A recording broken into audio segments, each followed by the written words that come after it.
新领导上任第一天就把我裁了。前任李总真是宅心仁厚，养了你这么一个高薪闲人。从现在开始，你被解雇了，收拾东西走人吧。我没有说话，只是默默收拾东西。离开公司前，新领导好奇地问我：“你平时到底负责什么工作？”而我只是微微一笑，把工牌扔进他怀里。明天你就知道了。新官上任3把火，而我的新领导秦守上任的第1把火就烧到了我头上。早上9点，他走进公司，把所有人召集到会议室里。从今天起，这家公司我说了算，我不管你们过去是谁的人，有什么背景，业绩怎么样，在我这里只有2个字：狼性。他停顿了一下，似乎很满意自己制造出的压迫感。不能为公司创造价值的，就是公司的蛀虫。对于蛀虫，我的态度一向很明确，那就是清除。话音刚落，他的目光就转向了我。比如，父亲，据我了解，你的薪资比在座的技术部经理还要高，可你的工作职责却只有系统维护。前任李总还真是宅心仁厚，养了你这么一个高薪闲人。我成了他杀鸡儆猴的那只鸡，我没有开口辩解，只是平静地看着他。秦守没有丝毫犹豫，直接说出了最后一句话：从现在开始，你被解雇了，收拾东西走人吧，人事会和你谈后续。我深吸了一口气，站起身走出了会议室。回到我的工位后，我就开始快速地收拾东西。我的工位一向很干净，除了电脑，只有几盆多肉，一个马克杯，还有一本翻得卷了边的代码大全。平时关系还不错的小江走过来想帮我，然而秦守从会议室里走出来，狠狠地瞪了他一眼。你和这个蛀虫的关系倒是很好嘛。小江张着嘴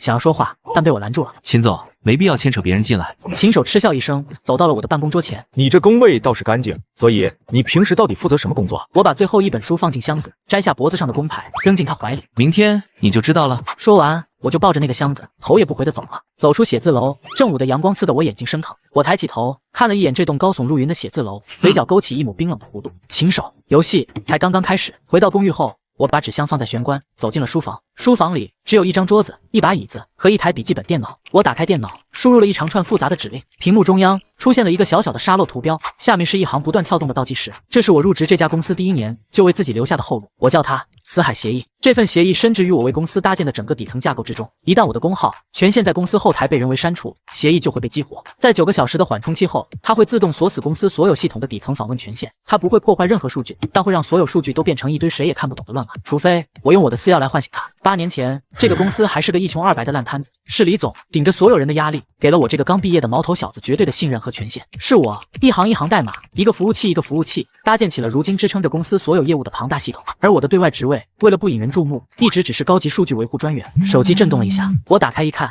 是李总打来的电话。小付，我刚听说秦守这个蠢货，你别往心里去。李总，我没事。李总叹了口气，秦守是总部王副总的人，这次空降下来就是为了清洗我的人，给他自己铺路。李总，谢谢您告诉我这些，你也多保重。你真的没事？我没事，明天有事的是他。挂了电话，我关掉电脑，直接上床睡觉。第2天早上8点整，我的手机就开始疯狂震动。第一个打进来的是小江，他的声音听起来很焦急。付哥，出事了，公司所有的系统全部崩了，客户资料全都看不到了，客服部的电话快被打爆了，门禁系统也瘫了，好多同事被关在外面进不来。我从床上坐起来，走到了窗边。别急，小江，慢慢说。电话那头是小江混合着哭腔的描述和背景里各种嘈杂的叫骂声。电话铃声，从他的描述和背景的杂声里，我知道了公司现在的状况。秦守在办公室里暴跳如雷，指着技术总监的鼻子怒骂：半个小时，我只给你半个小时，必须解决所有问题。技术总监带着几个技术员满头大汗的在机房里忙活，他们尝试了所有他们能想到的办法。半小时后，技术总监脸色惨白的回到了办公室。秦总，不行啊，所有服务器都被一种我们从没见过的协议从底层加密了，数据库完全无法读取，我们连后台都进不去。秦守一脚踹翻了身旁的垃圾桶。废物，都是废物！一群年薪几十万的技术员，连个系统都搞不定，是黑客攻击，肯定是！马上报警！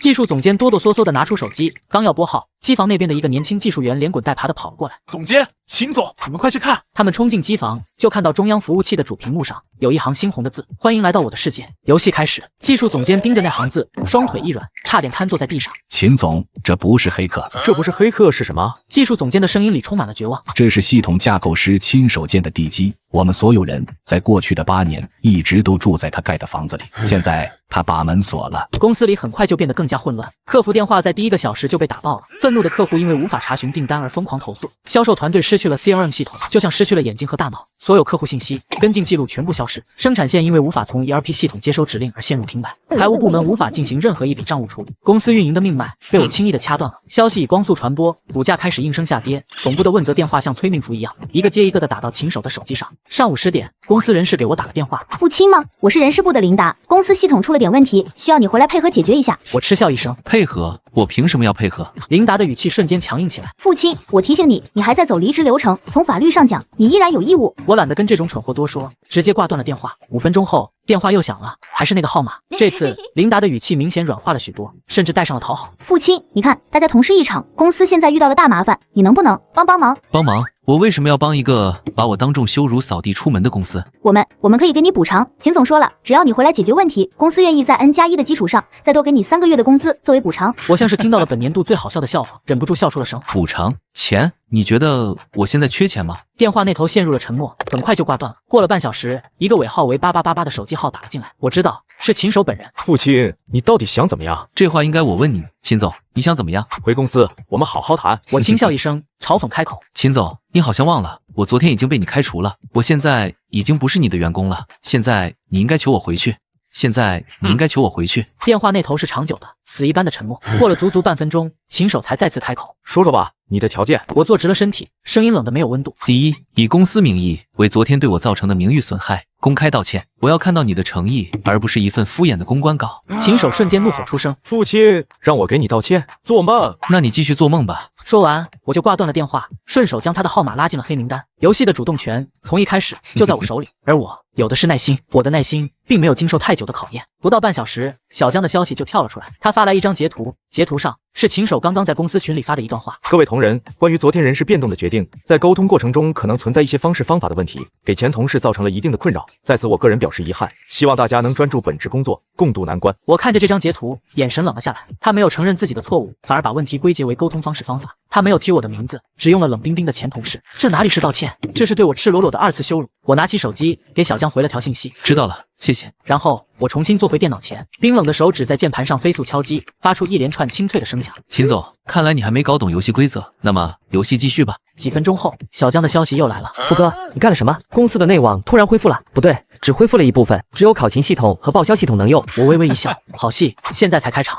紧接着，公司所有员工的邮箱里都收到了一封系统自动推送的邮件，邮件的标题充满了恶作剧般的嘲讽：新任领导与核心团队首日奋斗实录。邮件里是我从后台恢复的秦守和他带来的那5个心腹昨天的全部动态记录。上午开全员大会，强调狼性文化。下午1点，秦守带着他的5个亲信打了外出考察的考勤卡。下午2点，他们一行人的车辆 ETC 记录进入了市郊一家顶级高尔夫会所的停车场。下午5点，他们离开会所。晚上7点，公司财务报销系统里多了一张金额为18888元的餐饮发票，开票单位是城中一家著名的米其林3星餐厅，报销事由只写着4个大字：团队建设。发票的提交人正是秦守的首席心腹，新上任的运营总监。邮件的最后附上了一张高清的消费账单截图，上面清晰地列着澳洲龙虾、顶级和牛。这份奋斗实录像一个响亮的耳光，狠狠地扇在了秦守的脸上。工作群里安静的可怕，但私下的讨论组里已经炸开了锅。这就是他说的狼性文化，吃大餐喝红酒，第一天就带着自己人去高档会所，还把发票拿回来报销，这也太不要脸了吧！杀鸡儆猴的把富哥开了，就是为了方便他们自己吃喝玩乐吧？秦守刚上任时营造的雷厉风行、不近人情的霸总人设，瞬间成了一个天大的笑话。做完这一切，我用一个匿名 ID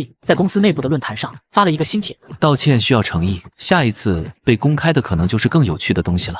道歉需要诚意，下一次被公开的可能就是更有趣的东西了。秦守的丑闻像病毒一样在公司内部飞速发酵，现在他走在公司里，迎接他的是毫不掩饰的嘲笑。总部的问责电话也更加密集了。秦守一边要应付总部的雷霆之怒，一边要面对公司内部的信任危机。更重要的是，系统瘫痪造成的损失正以每小时数十万的速度不断累加。当天深夜，一个陌生的号码打到我手机上，我接起电话，那头传来了李总熟悉而凝重的声音：小付，方便见个面吗？有些事必须当面跟你说。我们在一家通宵营业的茶馆见了面，李总看起来比上次通话时憔悴了不少。小付，你这次可能捅到马蜂窝了。秦守这个人虽然傲慢愚蠢，但他自己掀不起这么大的浪。我端起茶杯抿了一口，所以他只是一颗明面上的棋子。他是总部王副总的人，王副总是我们公司创始元老之一，在董事会里势力很大，一直想把我从这个位置上挤走。所以他把你调去总部，就是为了派秦守来。李总点了点头，脸色更加凝重。秦守这次空降下来，真正的目的是为了寻找我任期内可能存在的任何黑料和把柄，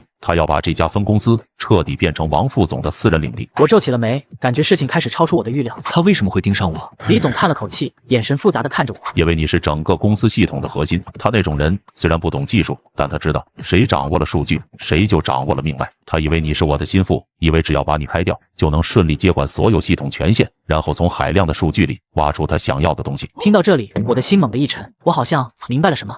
李总看着我的表情，就知道我已经明白了。没错，就是3年前我让你在设计系统底层架构的时候留下的保险柜。那个保险柜是当时李总为了存放公司最核心的商业机密和战略规划，要求我构建的一个独立于常规系统之外，只有我和他2个人知道的绝对安全区。他的密钥一半在我这里，一半在李总那里，必须同时输入才能开启。那个保险柜，李总的目光变得锐利起来。我当初让你设计那个死海协议，不仅仅是为了保护系统，更是为了保护那个保险柜。那个加密的核心数据库里存放的我搜集到的关于王副总多年来利用职务之便，在海外项目中违规操作、挪用公款、侵吞国有资产的全部证据链。闻言，我瞬间愣住了。我没想到，我亲手构建的系统里竟然隐藏着如此惊天的秘密。李总叹了一口气。我本想等时机成熟的时候，在董事会上拿出这份证据，没想到后面的话李总没有继续说，但我已经知道了。王副总把他调离了岗位，勤守空降，把我这个保险柜的守护者一脚踢开。他做梦也想不到，他一心想要寻找的能够扳倒李总的黑料根本不存在，而那个隐藏在最深处的能决定他主子生死的秘密，现在完全落在了我一个人的手里。我低着头看着茶杯里自己模糊的倒影，原来这场战斗从一开始就不是我一个人的恩怨，我只是一个意外卷入高层斗争中的小兵，但现在这个小兵却拿到了能够颠覆整个战局的王牌。我慢慢的抬起头，看着李总担忧的眼睛。李总，那这游戏可就更有意思了。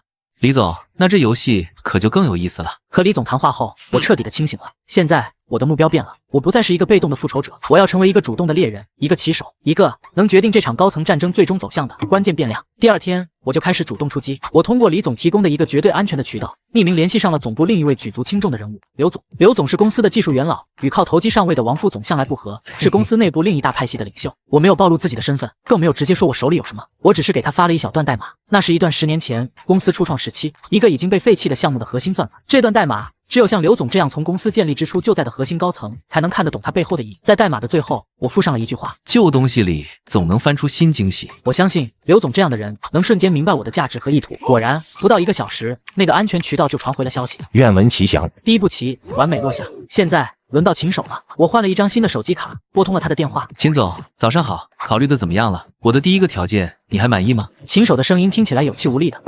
你还想怎么样？不怎么样，只是来通知你，我的第2个条件，我要你昨天带来的5个心腹，今天全部滚蛋，人事任免令必须在全员群里公布。电话那头，秦首猛地倒吸一口凉气。父亲，你别太过分。我的声音瞬间冷了下来。秦首，你是不是还没搞清楚状况？你以为你现在还有资格跟我讨价还价吗？还是说你想让我把王副总在海外项目里的差旅费明细发给全公司员工学习学习？电话那头瞬间陷入了死一般的寂静。秦首终于明白了，我手里掌握的东西远远超出了他的想象，那已经不是他个人，甚至不是这家分公司能够承受的，那是一颗足以将他的主子都炸得粉身碎骨的武器。许久，电话那头才传来他充满绝望和恐惧的声音。我发。下午5点半，全员工作群里准时弹出了5条措辞严厉的人事任免通知。他带来的那5个核心团队成员，以严重不符合公司价值观、能力无法胜任岗位要求为由，被全部辞退，即日生效。公司里所有人都看明白了，秦首这个空降兵已经彻底沦为了一个被架空的光杆司令。然而，我还是低估了秦首的疯狂，他不敢向远在总部的王副总求助，于是只能用最脏、最野蛮的手段做最后一步。晚上，我正在分析王副总那些证据链中的一些技术细节，我的电脑突然响起了刺耳的警报声。一瞬间，数以万计的攻击请求像潮水一样涌向我的防火墙。对方的手法很专业，也很暴力，是典型的分布式拒绝服务攻击。同时，我的手机也开始收到各种骚扰短信和验证码轰炸。我立刻意识到秦首狗急跳墙了。小江也偷偷给我发来消息：福哥，公司里来了好几个陌生的人，在打听你家的住址和你的信息。我只看了一眼，没有回复。危机似乎一触即发，但他们不知道他们面对的是谁。我现在身处的地方是李总提供的一处绝对安全的秘密据点。我用来操作的这台笔记本，所有硬件都经过了特殊改造。他们看到的 IP 地址是我在全球各地布置的数百个代理服务器中的一个，每隔30秒就会自动跳换一次。想要通过网络找到我，无异于大海捞针。我看着屏幕上那些疯狂闪烁的攻击数据，脸上露出冷笑。我没有选择被动防御，甚至没有阻挡他们的攻击，反而故意在防火墙上给他们开了一个微小的后门，一个精心布置的、充满了诱饵和陷阱的后门。那个黑客团队果然上钩了，他们在我伪造的虚拟环境里折腾了整整3个小时，自以为窃取了大量核心数据，而他们的每一次操作、每一个指令都在我的监控下一览无余。他们的真实 IP 地址、他们的设备指纹、他们团队成员在社交网络上留下的蛛丝马迹，都被我的程序自动捕获、分析、整理。凌晨3点，我结束了这场猫捉老鼠的游戏，将一份长达20页的文件打包发送到了秦守的公司邮箱。这份文件里详细记录了那个黑客团队所有成员的真实身份信息、住址、联系方式，还有秦守通过一个境外账户向他们支付50万美金酬劳的完整转账记录和聊天截图。在邮件的正文里，我只附上了一句话：秦总，雇凶伤人可是重罪。你说我如果把这份礼物匿名寄给警方和你的主子王副总，会发生什么有趣的故事？第二天一早，秦守就彻底崩溃了。他带着哭腔给王副总打去了电话，坦白了一切，从他如何开除我，到系统如何瘫痪，再到他如何被我逼到绝境，最后甚至把他雇佣黑客结果被我反杀的愚蠢行径，都一五一十的说了出来。电话那头的王副总在听完这一切后，沉默了足足1分钟。王副总知道事情已经完全失控了，那个父亲手里握着的是能让他万劫不复的一把剑。当天下午，我就接到了一个来自首都的陌生电话。是父亲先生吗？我是王建国。是父亲先生吗？我是王建国。王建国，王副总的大名。他没有绕圈子，直接约我在城中最高档的私人会所见面。我答应了。我知道最后的决战来了。在一家高级会所的包厢里，我见到了这位传说中的王副总。他约莫50出头的年纪，保养得很好，脸上挂着一抹和煦的笑容。小父啊，久仰大名。这次的事情是秦守那个蠢货自作主张，给你造成了很大的困扰。我在这里代他向你赔个不是。王总严重了，秦总也是奉命行事，谈不上谁对谁错。王副总脸上的笑容僵硬了一瞬，但很快又恢复了自然。他从随身的公文包里拿出了一张空白支票，推到我面前。这张支票数字你随便填，只要在一个合理的范围内，我绝不还价。另外，总部技术研发中心正好缺一个副总监的职位，只要你点个头，这个位置就是你的。我只有一个要求，把你手里的东西全部交出来。我看着那张可以轻易改变我一生的支票，又看了看他那张虚伪的笑脸，随后端起面前那杯滚烫的茶，将满满一杯茶水尽数泼在了那张空白支票上。王总，你好像没明白，现在不是我需要你，而是你需要我。王副总脸上的笑容终于彻底消失了。年轻人不要太贪心，胃口太大是会撑死的。把我毁了，对你有什么好处呢？王总，你又错了。我这个人很简单，我只是讨厌别人抢走我的东西，还理直气壮地踩在我的脸上。现在游戏规则由我来定。我站起身，居高临下地看着他。我的条件会让律师正式函告董事会，在你和董事会接受我的条件之前，公司瘫痪造成的每一分损失都会记在你的账上。说完，我转身就走，不再看他一眼。我没有给王建国更多的反应时间。第二天一上午，律师所的律师函就送到了董事会成员的邮箱里。律师函里清晰地列出了我的合作条件。条件1，对我个人名誉和精神造成的损害进行一次性现金赔偿，赔偿金额为公司系统瘫痪这4天以来直接经济损失的总额。条件2，公司需无偿授予我3%的技术干股，并以此身份进入公司股东会，拥有1票否决权。条件3，公司必须立刻成立一个独立的数据安全部，由我担任首席安全官，部门所有成员由我亲自招聘，只向董事会和我个人负责。条件4，我将有条件的配合总部纪律委员会，对公司某些高管可能存在的财务问题进行全面的、深入的技术溯源和数据恢复。第4条等于直接把刀架在了王副总的脖子上。律师函一出，整个公司高层彻底炸开了锅。以刘总为首的务实派立刻抓住了这个机会，强烈要求董事会接受我的条件，并立即启动对王副总的内部调查。而王副总则威胁董事会，如果动他，他就要曝光公司更多内幕，让大家一起完蛋。最终，为了保全公司，董事会做出了选择。刘总亲自给我打来了电话。傅先生，董事会经过慎重研究，同意你的全部条件，合作愉快。我没有立刻交出所有的权限，只是解开了与公司日常运营相关的 ERP、CRM 等系统的密码。至于那个存放着王副总所有罪证的保险柜，他的密钥依然只掌握在我一个人的手里。这是我的护身符，也是我未来在这家公司安身立命的最大资本。